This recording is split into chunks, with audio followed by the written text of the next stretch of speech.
Hey everybody, how are you? Welcome to the Otherppl show. I'm Brad Listi in Los Angeles, and I'm very excited about today's episode. Jocelyn Nicole Johnson is the guest. Her debut collection of fiction, My Monticello, is available now from Henry Holt and Company. My Monticello features 5 short stories and the title novella. Perhaps you've heard of it. It's been generating a lot of buzz. Colson Whitehead calls My Monticello, quote, a badass debut by any measure. And Roxane Gay calls it absolutely unforgettable.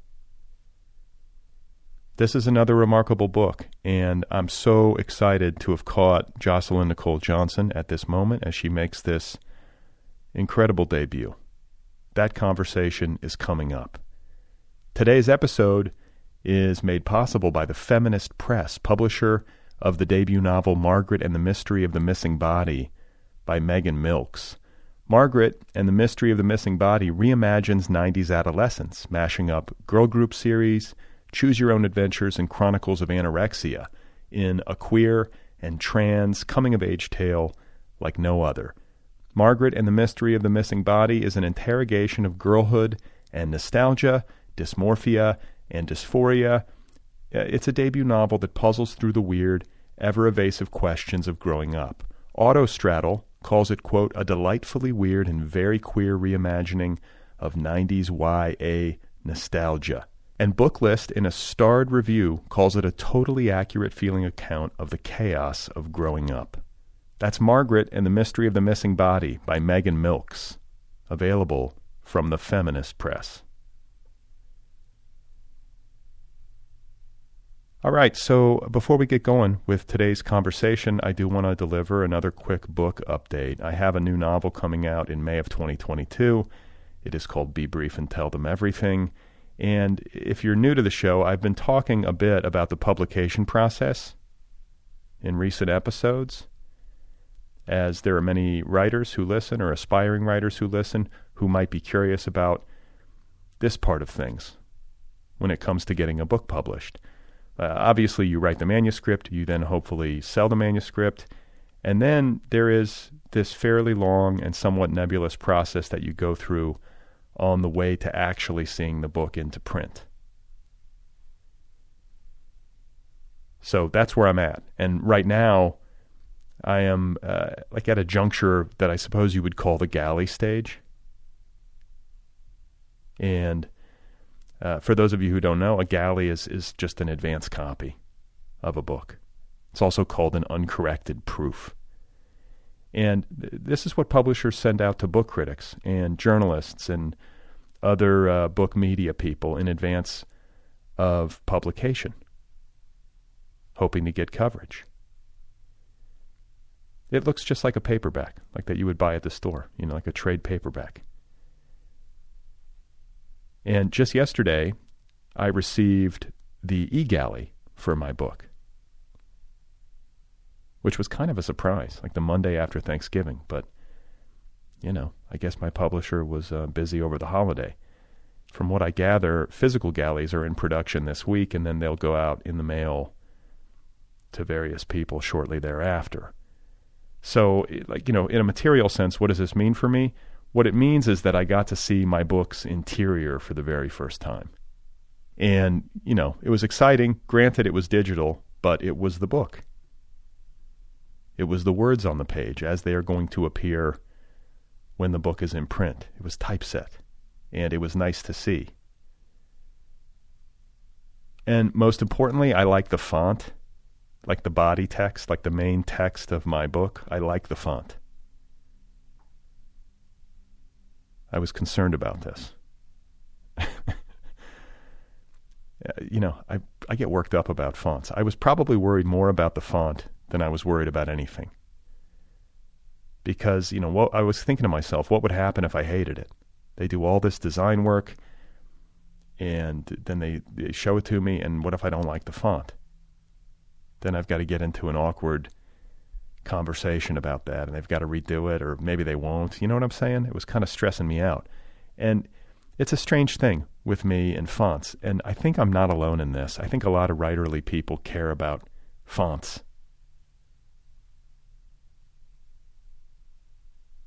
Like, to my eye, there are certain fonts that are acceptable on a page, and there are certain ones that aren't. And thankfully, the folks at my publishing house picked a good one. It's entirely inoffensive.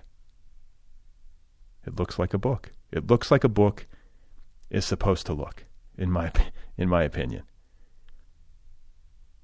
And it's typeset. It's getting real. And I should have an advance copy of my book, like an actual physical advance copy, I would imagine sometime before Christmas. So that'll be nice to see, to actually get to hold like a tactile object. I realize this probably sounds silly to people who aren't writers. But you go through all this. It's actually really exciting when your book becomes an object instead of just like a Microsoft Word file or whatever. And otherwise, what I have to do now is make final changes. That's the other stage that I'm at. I have to go through the manuscript, go through the book, make any final fixes that I want to make. It's getting down to the wire. And it is a little bit nerve-wracking because I'm now close to the moment where I'm essentially going to have to declare myself done and release this book to its fate.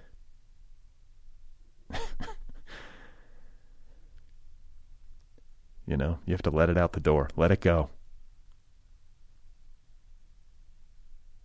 So that's where things are.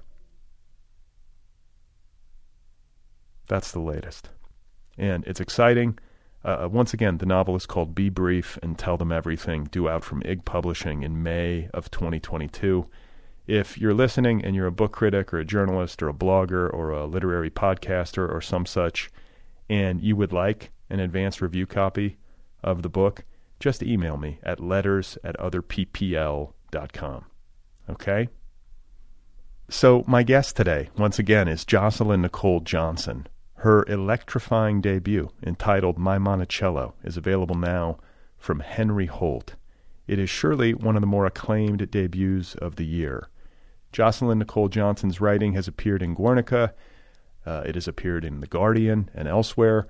Her short story, entitled Control Negro, which is featured in My Monticello, was also featured in the anthology Best American Short Stories of 2018. Jocelyn is a veteran public art school teacher from Virginia, and she is arriving now as a writer at the age of 50. And I only say this because it's been written about in the press, and I don't normally make much of anyone's age, let alone a guest on this show. It doesn't matter to me. But I do love this part of the story, and I love that making a debut like this and having publication success of this nature can happen at any age. It is evidence of that, is it not? So if you're listening and you're in middle age, or you're telling yourself that it's too late, it can't happen, and that sort of thing, let this episode and let Jocelyn's example serve as testimony that this simply isn't true. My Monticello is a mesmerizing collection, and the title novella just knocked me out. I'm very excited to catch Jocelyn Nicole Johnson at this moment in her young career as a fiction wonderkind. So, let's get to it. Here she is, folks. This is Jocelyn Nicole Johnson, and her debut collection, once again, is called My Monticello. So I was born in Virginia. I grew up in Northern Virginia and then went to school in the Shenandoah Valley, which is, this really different landscape. And then I moved to Arlington and taught public school there, which is kind of near D.C., right on the edge of D.C. And then after some travel, moved to Charlottesville, Virginia, and have lived here, for 20 plus years. So the book is kind of using all these images from these places that are from my home state, from this place that I know really well, but also thinking about this idea of the ways in which Virginia feels a little separate from me, or there's this, this kind of membrane, this kind of separation, and kind of playing with that idea and thinking about it, which, has been brought into sharp relief with some recent events, particularly here in Charlottesville. And when you say recent events, I think you're referring to the events of August 2017 in Charlottesville. The what do you even call it? The race riot. It was the Unite the Right rally. Right. Would be the name that. Yeah. So yes, I'm definitely thinking of August 12th, 2017 here in Charlottesville, where we had white nationalist leaders kind of direct a coalition of people here to demonstrate ostensibly for the Confederate flag in defense of Confederate statues, but who also, who chose to present themselves with torches and with firearms and with, flags with swastikas on them and saying things like "into the ovens." I mean, this was a very specific kind of presentation. And for us who lived here in Charlottesville, it wasn't just a weekend. It was really a whole summer, like this kind of slow march where the Ku Klux Klan came and where other groups were coming to our community. So I was really thinking about this for a prolonged time. And then, as many people watched, it was ultimately ended in a lot of heartache, tragedy, and the death of a person. So it definitely was in response to that, but also other events here. The collection responds really specifically to an incident at the University of Virginia. The first story was really based on an incident where a Black honor student was bloodied by police and it was caught on film. And so, it was kind of all these moments that kind of echoed bigger things that were going on in the nation, particularly in terms of race and identity, but also just this idea of what is America going to be? Who are we to one another? What do we owe one another? I'm a public school teacher. I've done that I taught for 20 years in Virginia, visual arts. And so all those things got folded into my idea of Virginia. And then really the history as well, going back to Thomas Jefferson, who, his plantation house, Monticello, is about 10 minutes from where I'm sitting here. I want to say something about the sequencing of these stories. And my Monticello, for people listening who have not had a chance to read, to me in this day and age, it could be a novel, it could be a novella, it could be how many words is it? I couldn't. Oh my gosh, I don't know. Okay, but I would say it's probably like 35,000 words, I would guess. I'm guessing, but it's long, and the others are much shorter by comparison. But I found myself thinking about my Monticello and saying, wow, she could have just published this standalone.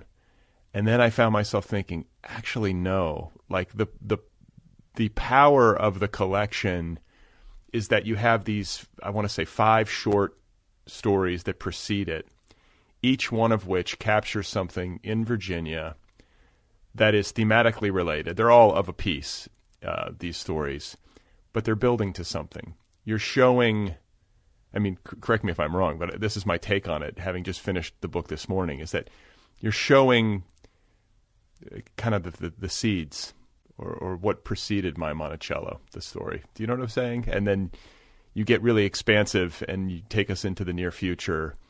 And I think after the fact, when I kind of put it all together, I was like, oof, it sort of hit me doubly hard. So kudos for doing that. I don't know if that was your intent, but that's how it struck me. Yeah, well, thank you. So the novella was written last, and so I knew I was writing these stories about place. I knew I was setting these stories in Virginia. I knew I was thinking about this idea of belonging and about racial and environmental anxieties.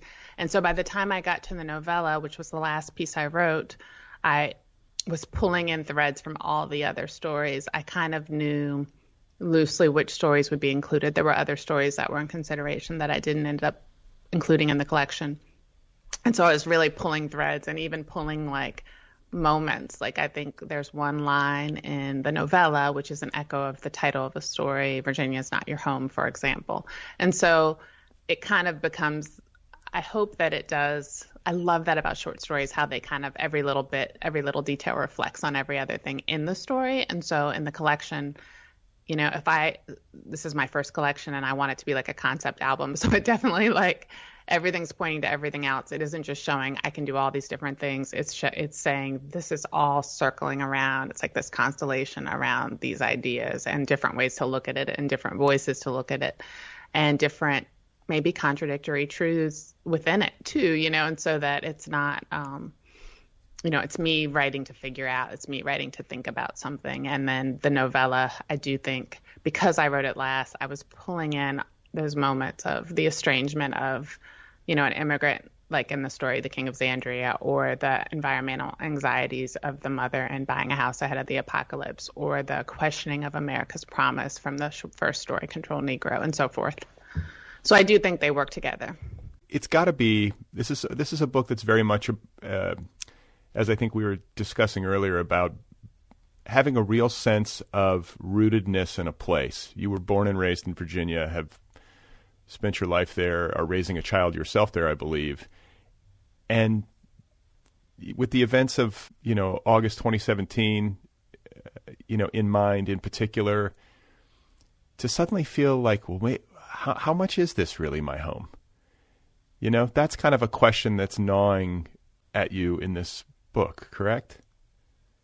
Absolutely. Well, I think what I think is interesting is that it's a question that it's a part of my whole identity and relationship to Virginia, both because I'm a Black woman that lives here, but also because of just my particular family history. So my parents and my brother were all born in South Carolina, and all of my aunties and uncles and my grandmother and all my, like, a bazillion cousins. Like, I always say, like, when I go home, there's always like a new cousin. They're like, I'm your cousin too. And I'm like, I will take your word for that. I can't even figure out like how that is true, but I'm sure it's true.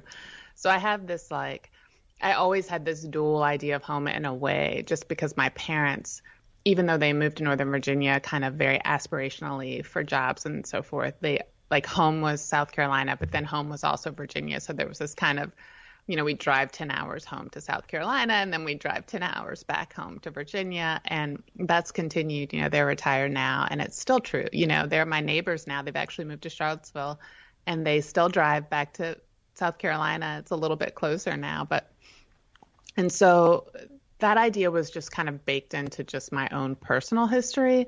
But then it's also definitely part of my experience of being an American and being in this country. There's just these very subtle, both explicit and implicit, well, I guess I would say these subtle ways that I was told, oh, maybe this isn't your home, maybe this isn't entirely yours. But then for me, August 12th was this very in-your-face, explicit way of saying it, which I found jarring, and I found troubling, and I found upsetting. And the forces that underpin that, I think we've all seen,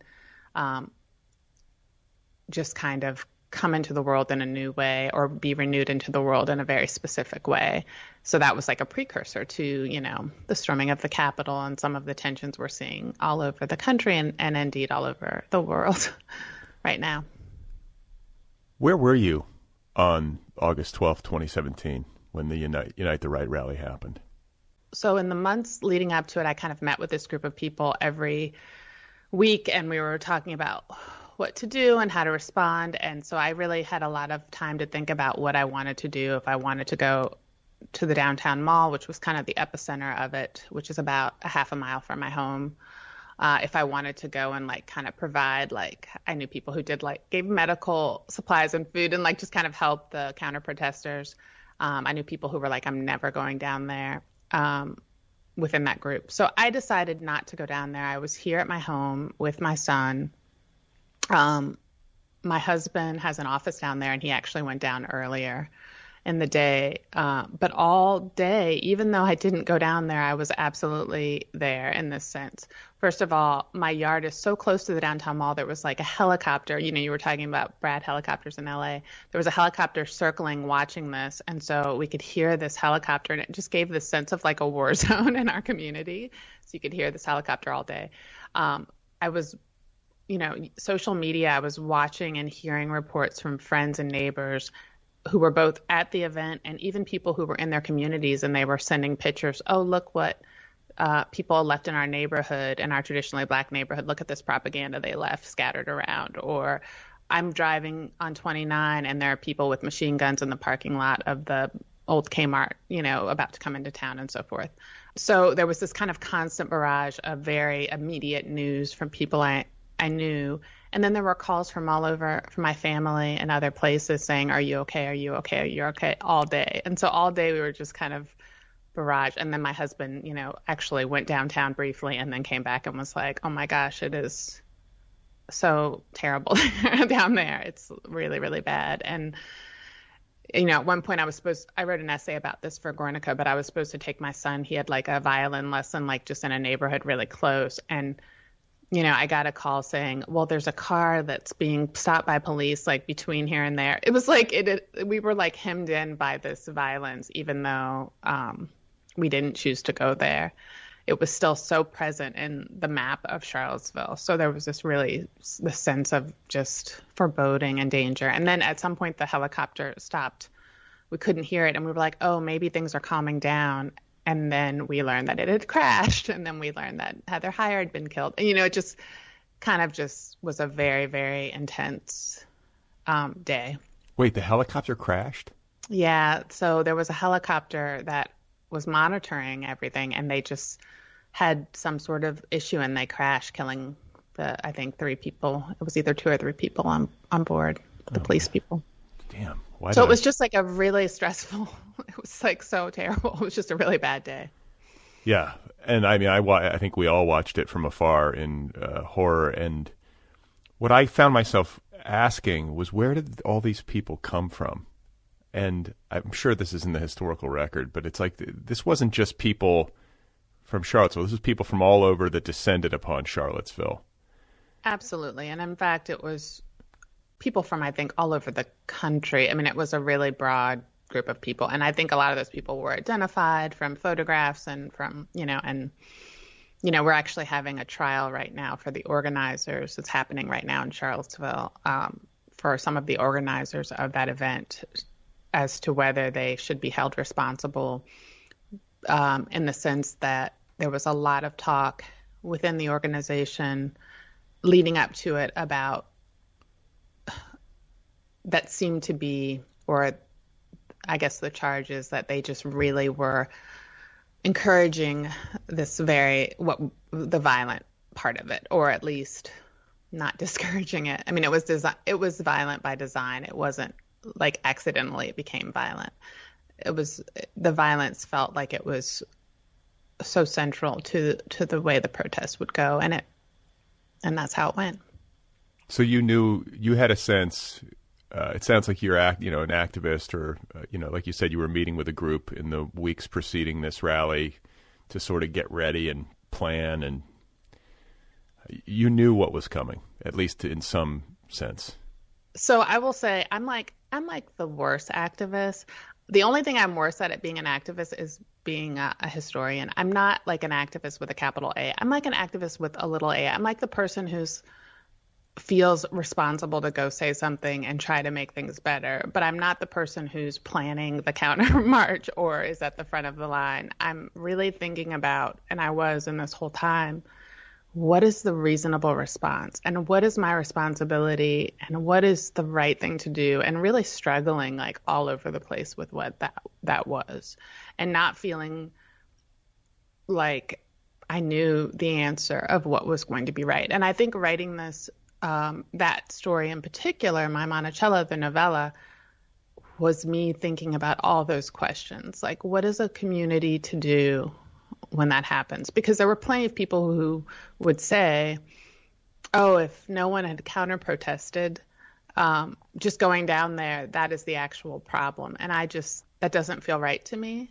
But I do understand that when you put people at odds side by side, that is a recipe also for violence. I don't know what the answer is. I don't. So I did meet with people who were a little bit more, it was like a motley crew. There were people who were activists. There were people who were like, there was just a mix of this in this group.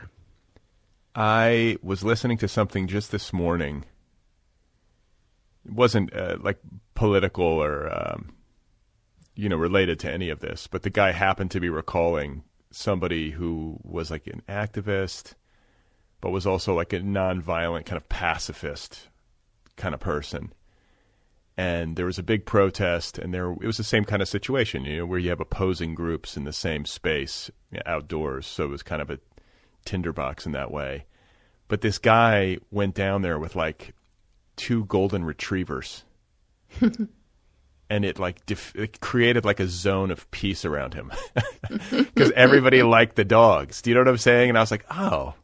Like, I know that could potentially get tragic, too, depending on how crazy people are. But I was like, maybe if the shit goes down, I'll just get a bunch of puppies.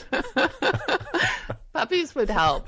Just bring some puppies out and see what happens. Hopefully, but protect the puppies at all costs. Yes. They'd have to be in cages, which would really make it hard. I don't know. Or just have a sign, like, would you like to pet a puppy? I don't know. Something. Just to kind of, bring people down. I think that things have gotten so out of hand in this country. And I guess, you were talking about wanting to know what the proper response was. I think we kind of know what your response was. Your response was this book. And I think for people listening, many of whom are writers, I've had this conversation more than once. Like, is it to make art in the face of all that we're facing as people, not just with race relations or MAGA or the political instability in this country, but also climate. There's just so much facing us. Does it make a difference to make art? Can this be a meaningful contribution to the conversation? I would say emphatically yes. I mean, for one person, there's only so much any one person can do. But this is what you've done with this book is at least as meaningful as going out and holding a sign with a language on it. You know what I'm saying? I don't know. I stand up in defense of people making art to try to make sense of this, because you're not just making sense of it for yourself. You're in dialogue with your reader, and you're helping us make sense of it too. So I hope you see it that way.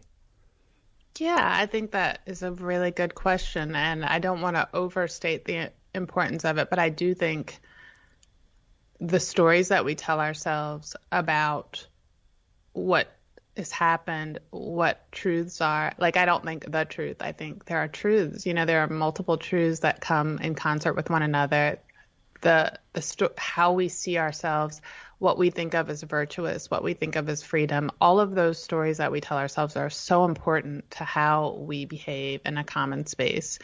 And I fear that are some really problematic and troubling and toxic stories that we kind of constantly are telling ourselves, and not just in the political realm, although that is true, but also just in, I just think of the movies and our entertainment and all the ways we see the world and what we think of as freedom and what we think of as tyranny. I just think that we can just be more open to different kinds of solutions if we're hearing different kinds of stories.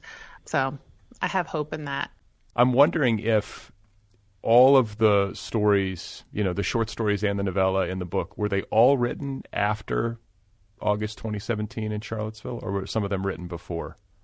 Not at all. I think almost all of them, about half and half, actually, I would say. I wrote The King of Xandria preceded that, which is the story of the immigrant father, a Nigerian father who comes to Alexandria, Virginia with his children.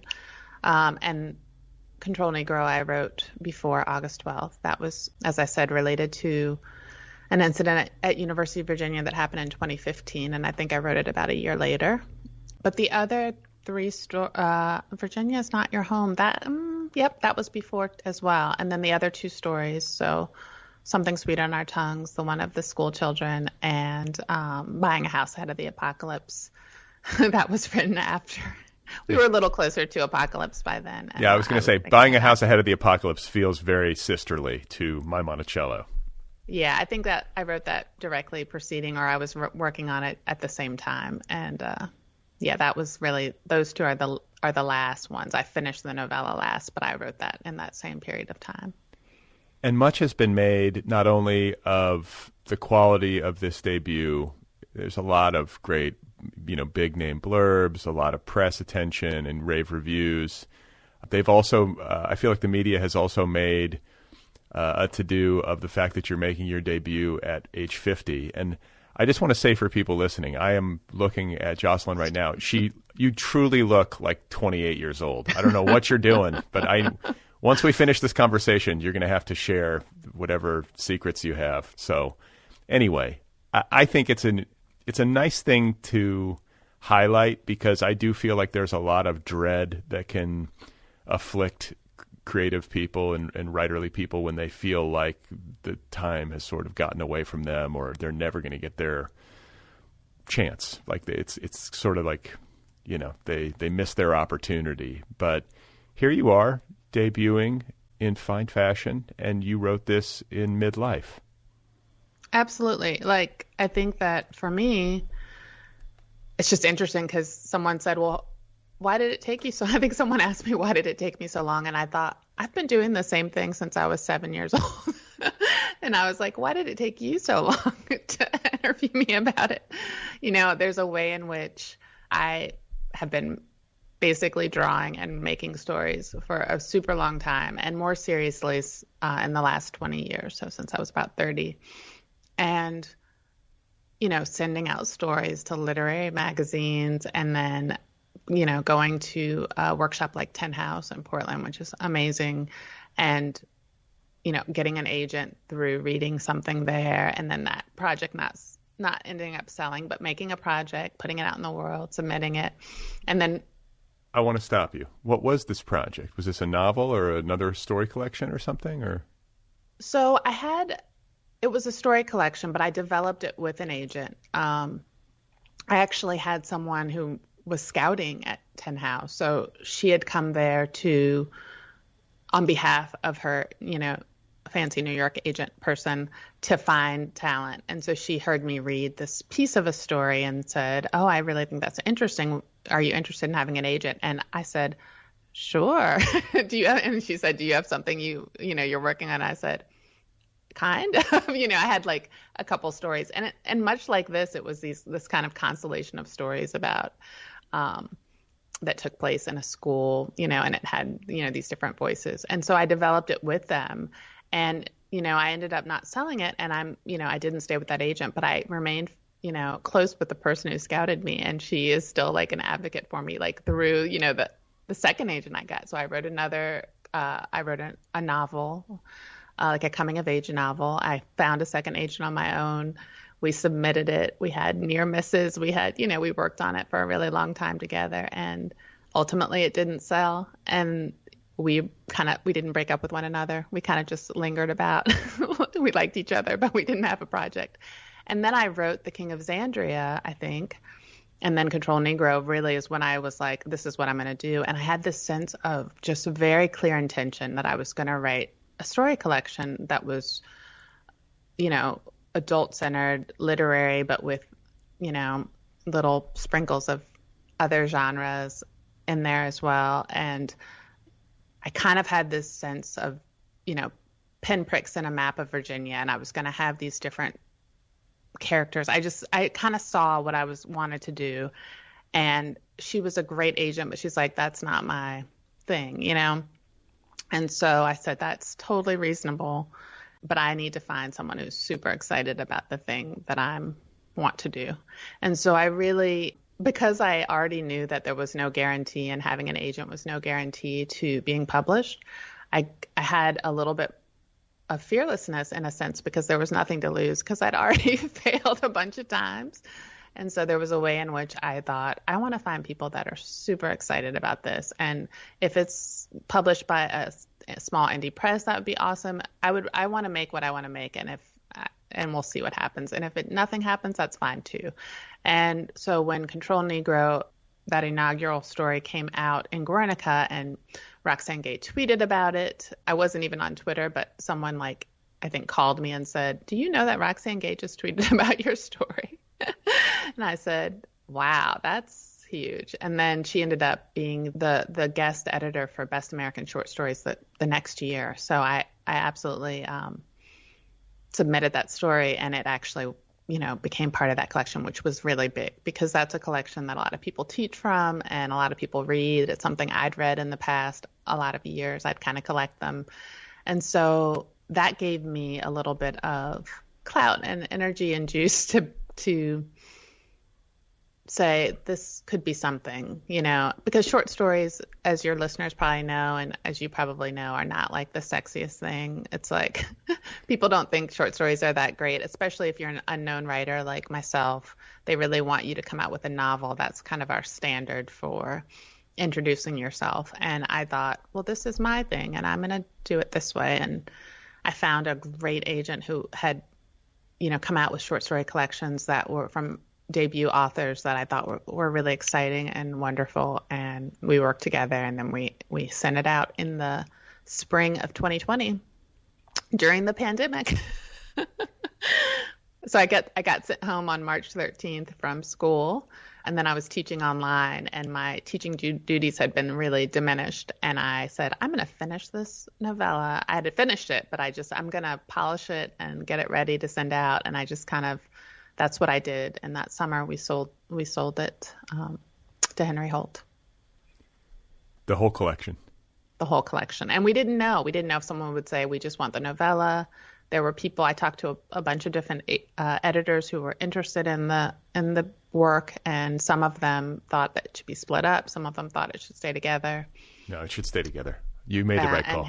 And Henry Holt wanted it to stay. And it made me kind of excited that they wanted it to, because, it didn't fit the model, but they were still excited about it as a lead fiction title, that's saying a lot. I mean, that they, saw it that way from the beginning, and they were excited about it in that sense. That's great. That's the kind of support you dream of. And I think there's so many lessons in all that you just said.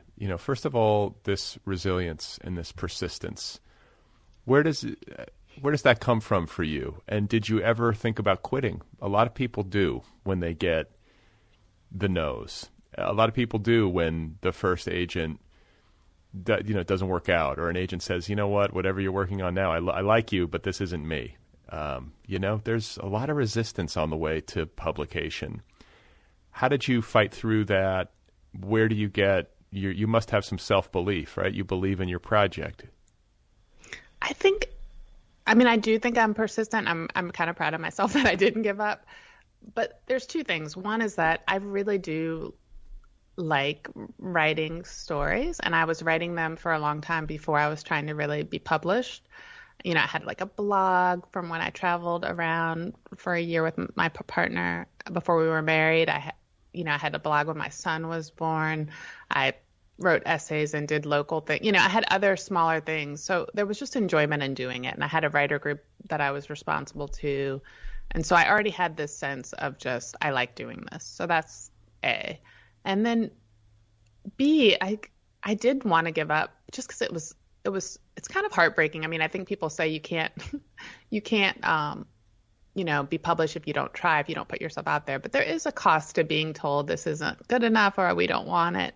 There's a cost to that if you're putting yourself out there. But I also recognize that being published wasn't going to be a panacea, and it wasn't going to be the answer either. I kind of, through the process of having all these experiences, I kind of realized that it kind of didn't matter either way. I was going to try to be published as part of my practice of being a writer, right? I was going to try to have a sense of audience. I was going to write as if people might read it someday. I was going to try to be thoughtful about what I said and be precise and make something that I could be proud of, without so much emphasis on what other people were going to do, because I couldn't control that. And in the end, that served me. It could have just as easily been that I wrote another thing, and it could have been just as good or better or worse and not found publication, or found, could have been worse and been the thing that got published, so it's kind of two different things, what you do and what the world does. And I think something about my upbringing, when I think of my parents, when I think of, frankly, of being like a Black American, I think there's something about just, you have to conduct yourself the way you're going to conduct yourself. And you're going to recognize that doesn't always mean the person next to you or responding to you is going to conduct themselves the way that you feel you deserve to be received. But you're still, what are you going to do? It's kind of like white supremacists are coming to your neighborhood. What are you going to do? It kind of comes back to that same way of being, like, you have to decide at some point how you're going to deal with it as best you can. I found that a lot of these stories have a teacherly quality to them. I knew that you were an art teacher by trade for, like you said, 20 years. And you're teaching what grade level? So I did stop teaching during the pandemic. Right after I sold my book, I thought, there's no vaccine. I could go get COVID, or I could stay in my house and be safe. But I taught almost always elementary school, so anywhere from pre-K 3-year-olds and 4-year-olds to 10, 11, 12-year-olds. And I did teach middle school for a little bit, but mostly the youngest, littlest, grubbiest, cutest kids kind of thing. The geniuses. They make the best art. They're so uninhibited. They're so, there's, there's an age where you're just making it. You have no sense of shame, and no sense of even worry. It's just like, I made the thing.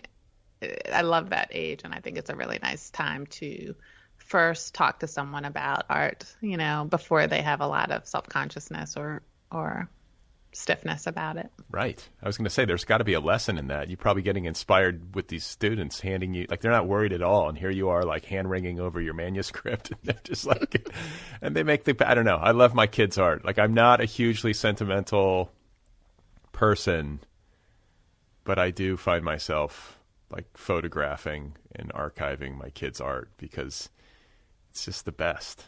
I love it. It's the best. And, you think it's just your kids, but I have to say I used to, when I was teaching, social media has come up so much, but I started to just post kids' art and people loved it. It was like during these horrible times, things were pretty rough, for a period of time, just for a lot of people I knew, where they just felt not so great about how things were going in the world. And just seeing just kid art is just like a balm. It's like bringing golden retrievers to a Unite the Right rally. Exactly.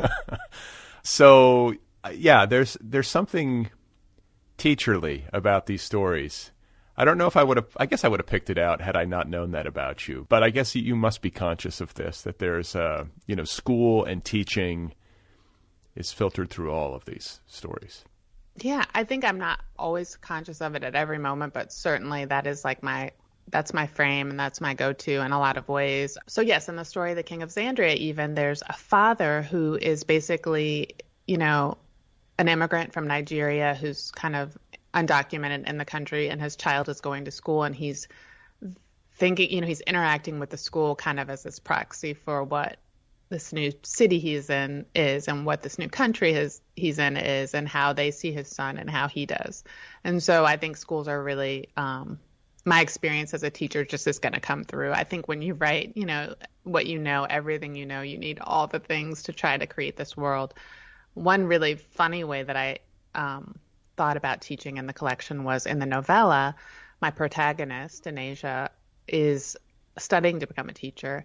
And I really used, in the story, this kind of desperate group of people are up at Monticello and they're taking refuge during this time of unraveling. And they are not, all friends. They are kind of pressed together. And the thing that reminded me the most of was this idea of, school on the first day. When you have a classroom of people who may live in the same city, but may have very different experiences. They come with their different personalities. They come with their different communities.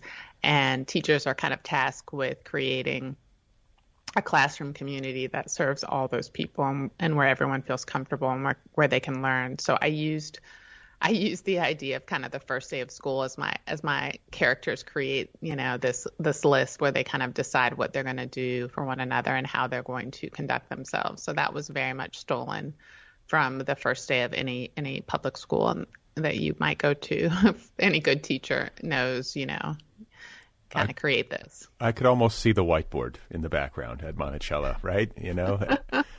But I want to talk about my Monticello at length. I mean, we've already discussed it some, but it really is brilliant. In execution, it's beautifully told, but it's also conceptually brilliant. And it feels to me like one of these lightning in a bottle ideas. I was trying to think of how to characterize it for people. And this is like robust storytelling in the sense that it's great at the sentence level. It's great at the plot level. It's great at the character level. It is high concept, as we say in Los Angeles, yet literary and terrifyingly plausible. It has it all. And I'm wondering if you recognized it. I want to know more about how the idea came to you.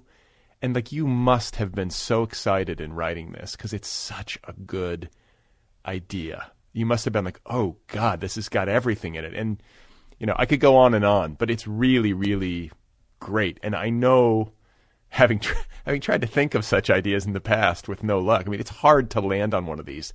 They sort of have to land on you almost, So just take us into how this came to you. Yeah, well, I will say first, you never know. You have a story idea and you never know if it's good. But I did. I remember kind of early on, I was like, I have an idea. And it's I kind of knew it was a good idea. I did. I knew that at its core, it was just a good idea.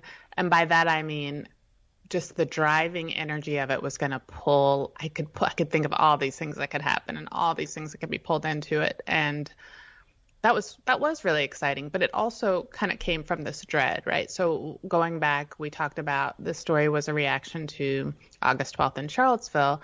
Well, I didn't start writing it till about a year later. And during that year, I'd been attending all these events about kind of local Black communities here in Charlottesville and the history of, just communities in general, but also, unfortunately, the history of racism and in housing, in schools. We had massive resistance here where all the schools shut down in resistance to segregating for 2 years. So no one had school instead of segregating and letting Black children come in.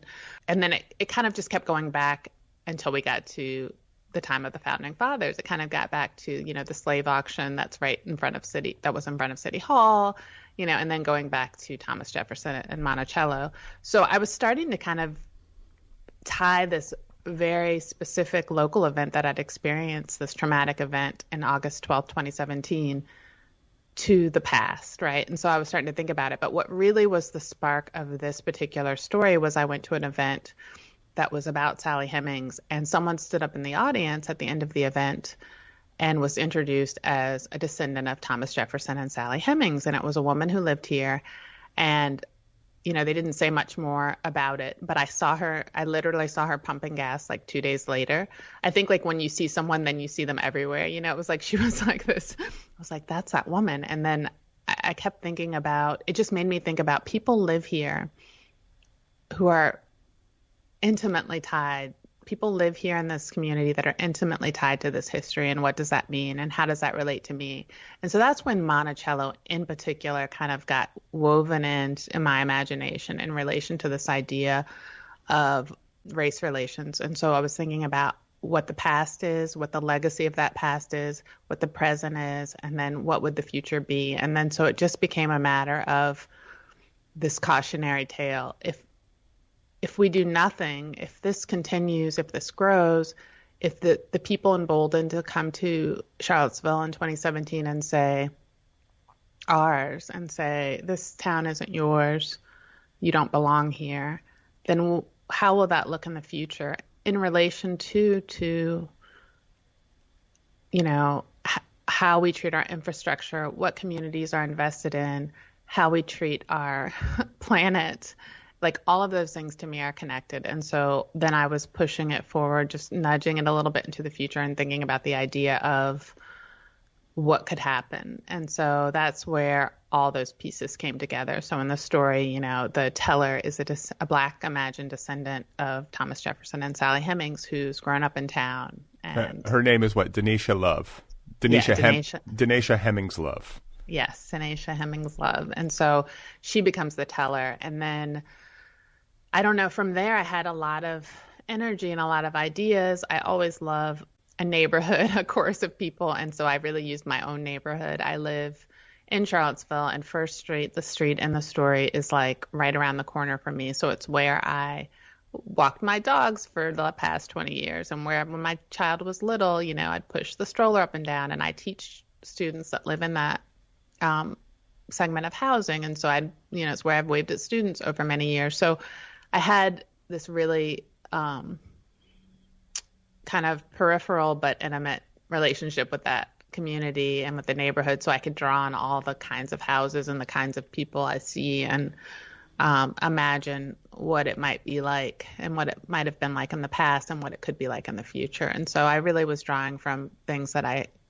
could imagine. There was a lot of energy there. And as a literary writer, my husband always laughs and says, like, can you make something happen? And like, it was really exciting to have a story where like a lot of things were going to happen. And I knew there was movement from the very first scene. I knew that they were going to be fleeing, that there was going to be, corporal danger, and also psychological danger really plays a big part, I think, in all the stories, and certainly in that one too. Like, I was kind of joking with myself. I was like, it's almost like it's like a Western, but of course I was calling it in my head. I was like, it's an Eastern, because you have, like, for people too who have never been to Monticello. I have actually a couple times. I'm not typically somebody who loves touring. Maybe as I'm getting older, probably now in middle age, I do love it. But when I was younger, I'd be like, this is boring. Monticello, I actually was very impressed by when I took my 8th grade trip there. Can you talk about the topography of the Charlottesville area and where Monticello is situated with respect to town, just so people can get a sense of the terrain, because it factors so heavily into the story? Yeah. Well, first, let me just say it. The way I thought of it, Brad, was that this was like a zombie flick and the white supremacists were the zombies, because, a zombie movie is always about like the human condition and what it means to be human. And so that was kind of my frame. And, they're sieged up there and the zombies are at the gate. I'm so bad with topography, but I'm thinking in my mind of a map of Charlottesville. And so I live kind of on the southern side of town of Charlottesville. And from where I live, you can just go a little bit east and you're like, there's basically the path the characters take in the story is how I would get to Monticello. You're pulling out of First Street, you're going down east a little bit, and then you're on Monticello. You take a right onto Monticello Ave, so you're going east and south a little bit, and then you go past the community college and you take this windy road up past the orchard, up past a couple of kind of tourist sites, the Taverna, and then you're at Monticello. So it's a very closely situated to Charlottesville. And the University of Virginia is also Thomas Jefferson's university. That was one of the things he was most proud of. And so right here in the center of town, we also have this symbol of Thomas Jefferson. And so our whole community there's this kind of, reverence for Thomas Jefferson. We have something called the Tomtom Festival here, which is kind of a contemporary look at ideas and, around Thomas Jefferson, not around Thomas Jefferson, but just around Charlottesville. There's little bust of Thomas Jefferson's everywhere. It's just like a thing, There's like... I thought you were going to tell me that the Tomtom Festival was like a Coachella type thing, but it's not. Thank God. It's not. We don't have anything like that here. Maybe it wants to be in moments, but no. But it has all kinds of things. It has art, design. It has some really cool stuff. I'm not going to be disparaging of the Tomtom Festival. But what I'm saying is the echo of this idea of Thomas Jefferson and his aspirations is kind of omnipresent. And, kids take field trips up to Monticello and at some grade level and so forth. And so for me, living here, I've gone up there with taking family members or, someone comes into town and you go up to Monticello and so forth. It's like a thing to do. And it's really beautiful. It's really well curated. And it is, particularly when I first moved here, it was absolutely muted on the subject of slavery. And then also for a while, they were really in flat out denial of the idea of Sally Hemings, being, what I call the baby mama of Thomas Jefferson's Black children. But they have really evolved and changed. So I would say now they are much more of a leader in the sense that they have all these, they've kind of developed a relationship with the enslaved descendants of Monticello. They have like a whole community kind of outreach where people come there and they have woven that story of the Hemingses and of Sally Hemings, because it's not just Sally Hemings. Like the Hemingses were a family that were intimately tied to Thomas Jefferson. The cooks, the French chef, of Thomas Jefferson was a Hemings. the Hemmingses, there are members of that family who built some of the most beautiful parts of that house. So you talk about this idea of this house that Jefferson designed, his wealth, but also just the craftsmanship of the things he could have and the way he could have them, from the finest things to the nails that children made, that, Black enslaved children made, dependent on other people. And those people's stories, in my estimation, deserve to also be part of the story of Monticello. And for a long time, they were not. And this story is, in one sense, it's a tragedy, but there's a way in which it's a fantasy of claiming, of, as a Black American, being able to claim some stake in this space that is a symbol for America too.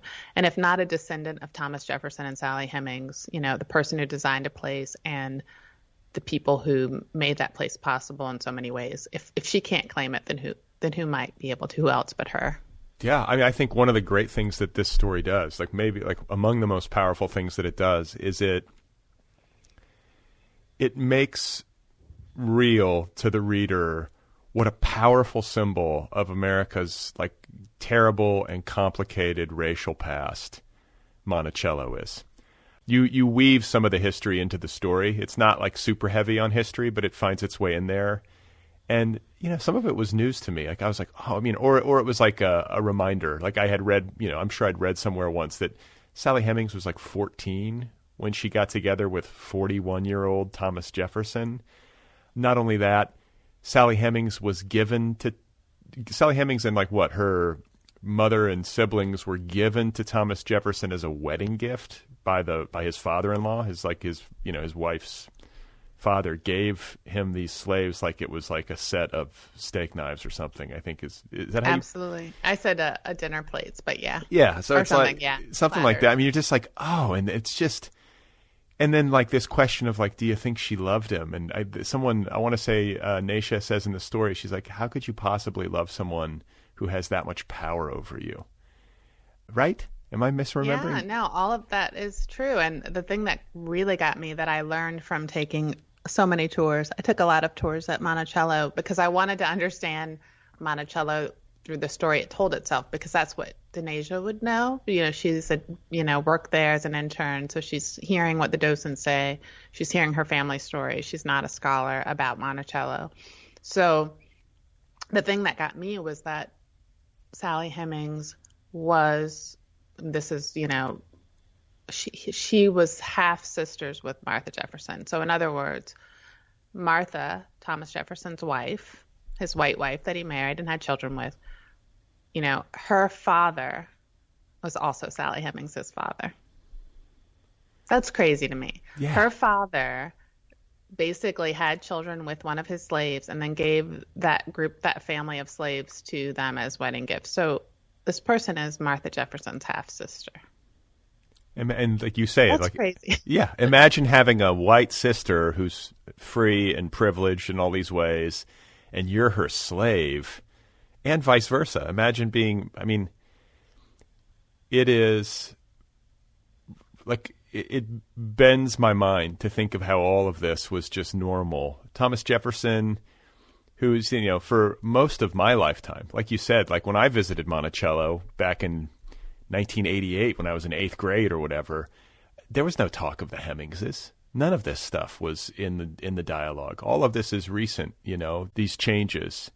But, he's this guy who, is kind of caricatured, or like a cartoon hero, basically, in the history books of my youth as wrote the Declaration of Independence or whatever, and was our third president and a founding father. And, oh, by the way, also owned 600 slaves.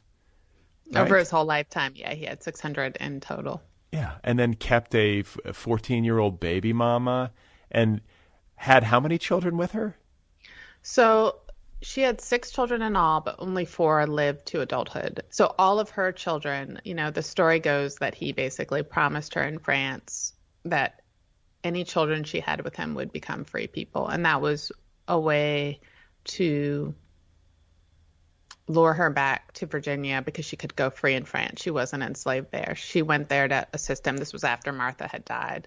And so to assist him and the family with, being, a servant basically to him. And so I think about home here too, right? So there's two things. One is she has this promise from him.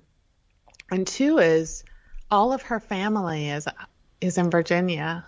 All of her, all of her extended family and everything she knows, Virginia is home to her as opposed to France. She could have stayed in France and become a free person and not necessarily had a lot of resources to get started, but she could have done that along with this promise. So that makes me think too about this project of this my Monticello, all the stories, like what is it, what is home, what are your ties to other people, would you leave someone behind? I really tried to explore that.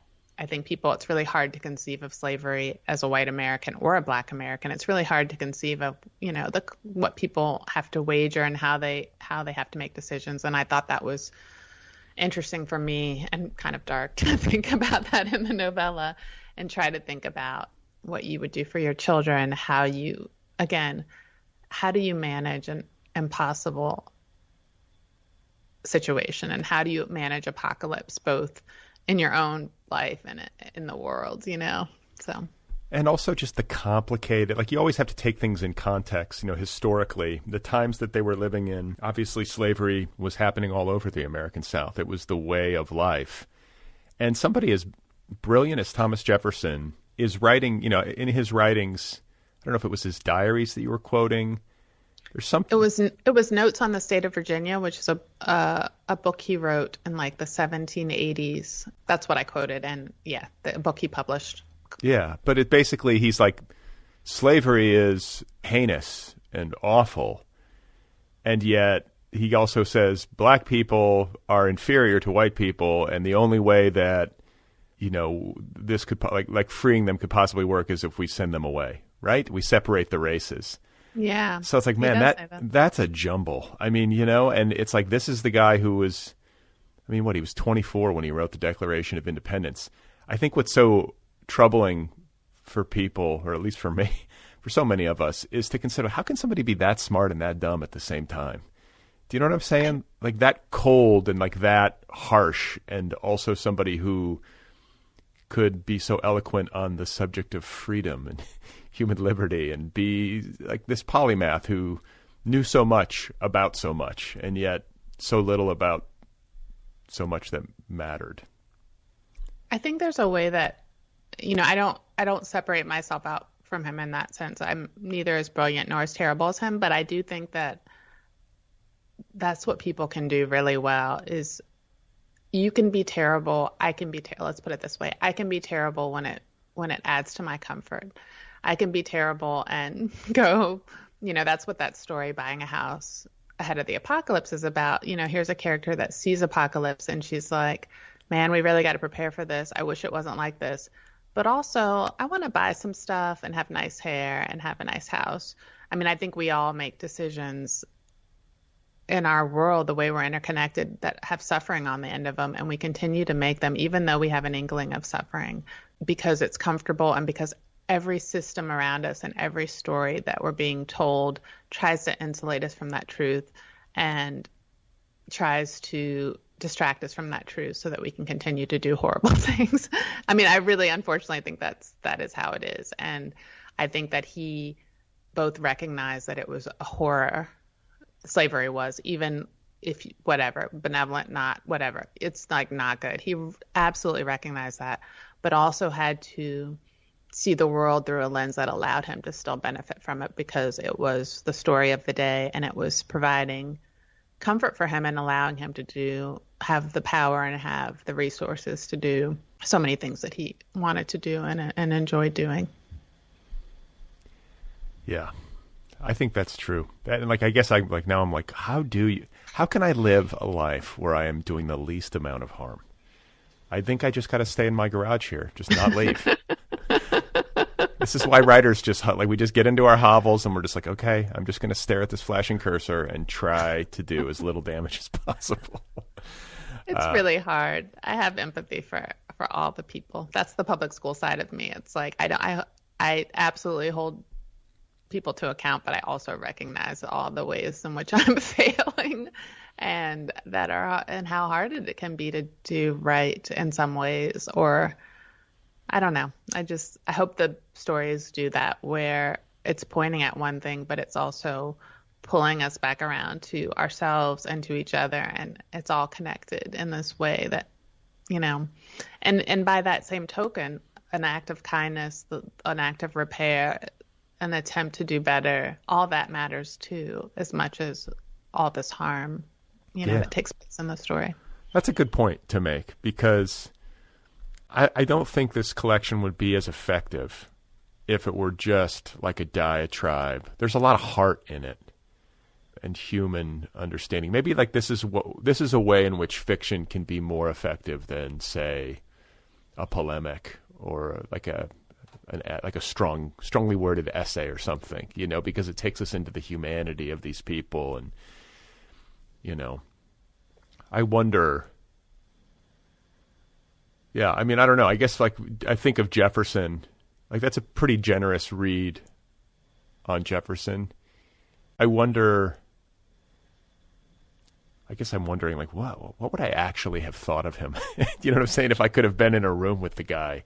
I guess he was a world-class politician, so I probably would have been like, he's so charming, like what a brilliant guy. But like, it's just fascinating to think about him and all of his complexity, and like how much he embodied. And I want to say I read, though, that his slaves were not necessarily treated kindly. Like, you know what I mean? First of all, they were enslaved, but second of all, like there was some brutality on the grounds of Monticello that happened, right? Like, I didn't do a ton of research on this, but from what I've seen and heard, he outsourced his brutality. In other words, he had overseers, and he it felt like he insulated himself. He did not particularly, lead with that, but that if, you got to have this much product coming out, when you make a person responsible to have that happen, then certainly people were beaten and lashed and so forth, and people were sold.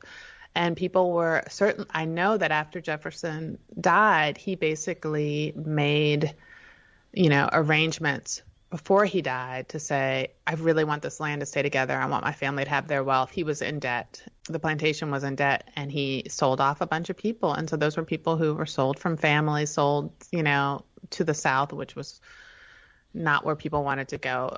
They were sold, down to cotton and things that were just a lot harsher. Virginia wasn't a cotton state, just the conditions were worse. So he made that choice, as opposed to say, I'll let this land be broken up and I will pay my debt some other way and my family won't be as wealthy. That was his that was his finishing move. That was his finishing move. So he certainly contributed to harm. Yeah. Let's just put it that way. Yeah. No doubt about it. And I'm not going to spoil it. It's such a rich novella and such a gripping read. Like you said, the zombie, I was saying it's an Eastern, but it's a zombie. The zombie is a better, zombie flick kind of vibe. It's really intense and dystopian and great speculative fiction. But the gist is that you have unrest in town, essentially a race war breaking out in town. And you have a group of people who flee the violence. And it's a group, like you say, some of the people in the group know one another, but it's this kind of like ragtag group of people who escape under great duress in a hail of bullets. And they wind up taking high ground at Monticello. And the only thing I'll say in addition to that is what a badass sense, like badass is the word that I would use to describe it. It was so badass to have Naisha, especially as a descendant of Jefferson, to be reclaiming that space. Like when they go into the house, I'm just like, yeah, like, I don't know. There was just something kind of like awesome about it. You must have been smiling as you wrote. I mean, I don't know. It felt awesome, and it felt fun. I don't know. I love that part. I say it's like the night in the museum. It's like a pretty dark story, but that part is like kind of wonderful, because for me, visiting Monticello, that has not been my experience. I mean, no one's touching everything, but I certainly felt that extra layer of, this isn't for me, or what's not being said, or the ghost of the things that are here that aren't being focused on. And so to write that story and to even to visit it became fun because I went on like the fancy tour where you get to go upstairs, and I was like, I'm going to put this character here and this character here. And it was like all of a sudden the actual space of Monticello felt like mine, and all the objects became something that I could manipulate in my fiction and touch and hold and think about and make into symbols, not of what Monticello used to say about it, but of what I wanted to say about it and how I thought it might reflect these characters and might center them in this different way and might more truly reflect this idea of America that I wish were true and that I hope could be more true, you know? And so it was really fun, and it was fun to think, to write those. Yeah, there was pleasure in putting, you know, my Violet in Thomas Jefferson's bed and so forth. Right. Pretty fun. That's awesome. And and like the research process. I mean, obviously you're right there in town, so you have Monticello, you know, a short drive from your house. Like, how many trips did you take? And were you like walking through with a notebook and are you allowed to take photos? And, you know, like, because it is, you're great on the details of the place. It seemed obvious to me that you had spent time there. Yeah, I really am a bad historian, but I knew that, like I said, one nice thing is I just needed to understand Monticello as Nasia would, and I had to know it as a contemporary person who has learned the history, both the histories that were excluding and histories that were more inclusive, and also has a family history piece. And then I wanted the physical space to feel really real. So I did go up there a bunch of times, maybe 7 or 8 times. And then the pandemic happened as I was editing. You know, I'd finished the whole collection, but I was doing my final edits. But luckily, one nice thing about Monticello is they have a really great resources online. You can like walk through the house online. You can like, you know, push a little icon and this is the clock above Thomas Jefferson's bed, blah, blah, blah. So I did do a lot of that. And then I went up there with a notebook. You couldn't take pictures inside the house. So I would just draw little notes and try to remember, can you see the garden from the, you know, little walkway, and all those details I really tried to get as precise as possible. And then after the pandemic, when they reopened, you could take pictures in the house. So I actually went back up there and did take a few pictures inside the house. They finally let people take pictures inside the house. So, yeah. Well, it's beautifully done. I think everybody listening should read it. And it's now going to be adapted by Netflix, right? It is, yeah. So Netflix bought the novella. So they're going to make My Monticello. And it's in the screenwriting phase right now. And I actually, the great thing was, I actually reached out to Monticello super early in the process and was like, I'm writing this book called My Monticello. I'm going to send you guys one, you know, I'd really love to like, you know, have you look at it and so forth. And they were just like, there was like crickets on the other end for a really long time. But then I started getting the good blurbs and a little bit more attention around the project. And then the screenwriter, you know, had sold to Netflix. So he had actually contacted them to get a special tour, you know, because he's writing about the house and he really wanted to see it. He came to Charlottesville, and so they did finally call me back, and now they're very nice to me, and I got to do an event there. Oh. They're carrying the book in the bookshop, so someone noted that if my refugees have to go there in the near future, they can read about themselves in the book about them that is right. Featured there. So who is screenwriting, may I ask? So Brian Parker is the screenwriter, and he is actually in New York and not in LA. Okay. So, and do we have director? Or I know how these things, there's attachments that happen. Are there directors and stars attached at this point, or do we not know yet? So there are not yes, there's not a director or stars attached at this point, but you know, as soon as I know, I'll let you know. Yeah, I expect a call on the day of. But last question is, this is going to be like a standalone feature, or are they developing it as a series? So they actually, you know, I'd never done this before, but I talked to people on Zoom about, you know, what this could be, and it's going to be just a feature film, but we'll see. There could be other things. Well, I'm excited about it. Now that I've read it, I want to see this adapted, and it's a great.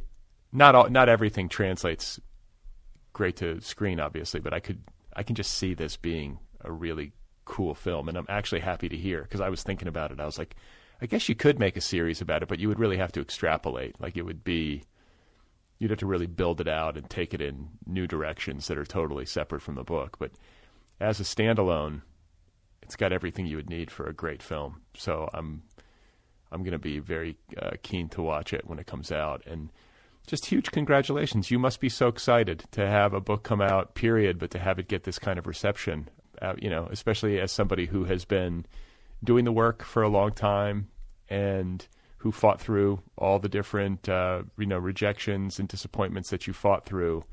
It's a great story. I love hearing stories about like this. So congrats to you.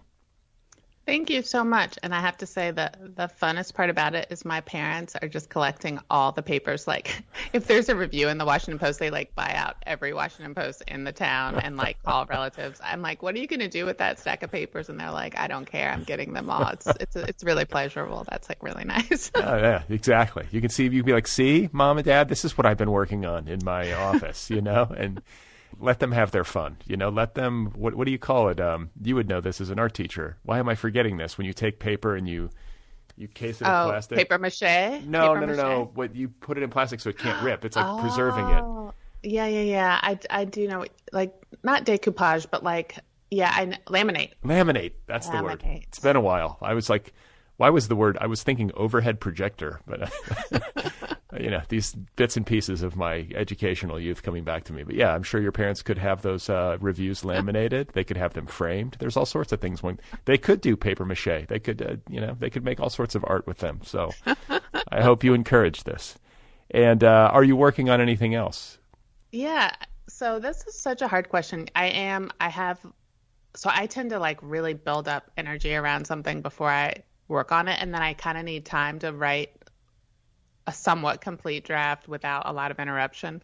And, doing publicity for this book does not give me a lot of uninterrupted time, but I kind of have like all the folders right now. And I kind of have 2 bigger projects and then just a bunch of story ideas. So I'm excited to kind of start working on something again. I'm starting to get excited about making that space. I know that I need to kind of create, I can see it. Like I already have my plans, like the new year. It's like, I just need to create like a period of space that is uninterrupted and also just more space in general, because I think you need space to be able to write. It's not just an hour. You just need like actual mental space where you're not thinking about what you're going to say about something you made in the past, but you're kind of imagining into the future. So that's what I'm going to be doing. So what you're telling me is that I am ruining your ability to create the next Jocelyn Johnson masterpiece. I'm so sorry. We will end on that note. I will get out of your way and allow you to get back to your space. But I get it, But the thing is too is you also, I always say you got to celebrate victories as a writer. This book is getting a great reception. Readers are excited about it. Critics are excited about it. Like it can be weird, I know, to have to talk about something you made in the past and to have to talk about it repeatedly. But I hope you're enjoying the moment, because just by nature of what we do, you write a book, it takes years to do. You don't get that many moments like this in a career. So, enjoy it, enjoy the party a little bit. And then once the new year hits, hopefully things get quiet for you and you can work on you got like 1 million stories in 2 different novels. Is that what you said? Kind of, but they won't all pan out. You have to kind of see where the energy lies. So I'm going to be playing around with thinking about where the most excitement for me lies and where I think I can do something more interesting, and then cross my fingers and toes and go there. Last question though.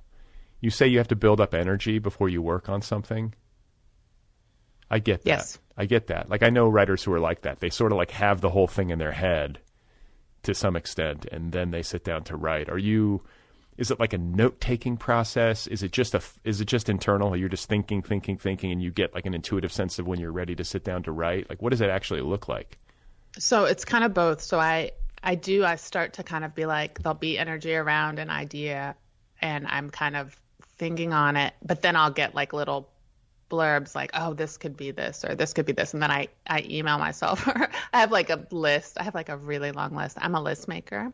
And so I have, I'll write, or right now I have a file. And so I'll just have like an underlined sentence and then like just something like a line of text, a line of dialogue, a character or an image or something. And so I'll come back and kind of pull some of those together and kind of see what comes from that.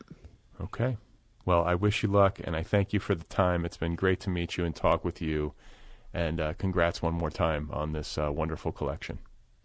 Thank you so much. And I really am. I'm enjoying that anyone cares at all. You know, if you're a writer, usually you write something and your mom says that was pretty good.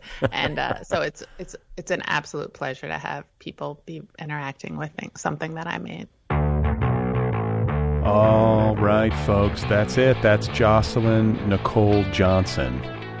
And her new collection is called My Monticello, available now from Henry Holt. Jocelyn can be found on the internet at jocelynnjohnson.com.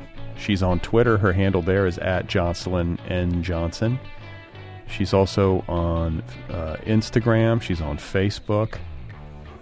The book, again, is called My Monticello, a New York Times Notable Book of the Year, a Kirkus Best Fiction of 2021 selection, a Washington Post Notable Work of Fiction, a Book Forum Best Book of the Year, an NPR Books We Love of 2021. The list goes on. My Monticello by Jocelyn Nicole Johnson. Go get your copy right away. The Other People podcast is offered freely. Every single episode, more than 700 and counting, all available to you, the listener, for free. It's a listener-supported program. If you like this program, support this program if you can. For as little as $1 a month, you can show your support over at patreon.com/otherpplpod. That's Patreon, patreon.com/otherpplpod. As you move up the scale, you get stuff, you know. You go $3 a month, $5 a month, $20 a month, whatever it is. You get stuff, a book club subscription, a t-shirt, a tote bag, a coffee mug. I will write you a postcard by hand. I will wish you a happy birthday on an annual basis. Patreon.com/otherpplpod. If you have something you'd like to say to me, you can email me at letters@otherppl.com. Don't forget that the Other People podcast has its own official app. It, too, is free. Go get it. If it's giving you any trouble, if you have it and it's glitchy, it's because we're doing some maintenance on it recently. Try deleting it and then re-uploading it at the App Store. It's free. It should fix things, hopefully. All right? Okay. I think that's it.